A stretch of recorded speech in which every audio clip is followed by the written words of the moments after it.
আসসালামু আলাইকুম প্রিয় বন্ধুরা, আশা করি আপনারা সকলেই ভালো আছেন।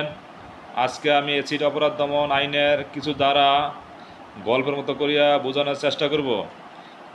গল্পটি হলো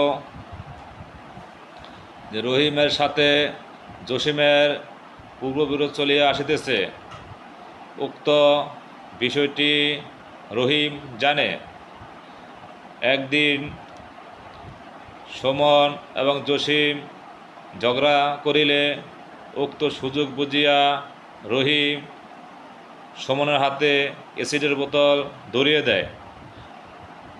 তখন সুমন উক্ত অ্যাসিডের বোতল বা অ্যাসিড জসিমের গায়ে ডালিয়ে দেয়।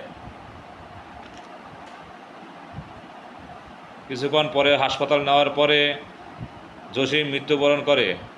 উল্লিখিত ঘটনায় কার কী অপরাধ প্রশ্নে জানতে চাওয়া হয়েছে। আমরা জানি অ্যাসিড দ্বারা কোনো লোক মৃত্যুবরণ করলে বা করাইলে তাহার অপরাধ অ্যাসিড অপরাধ দমন আইনের 4 ধারা, এবং যে ব্যক্তি উক্ত কাজে সহায়তা করে তার অপরাধ অ্যাসিড অপরাধ দমন আইনের 7 ধারা।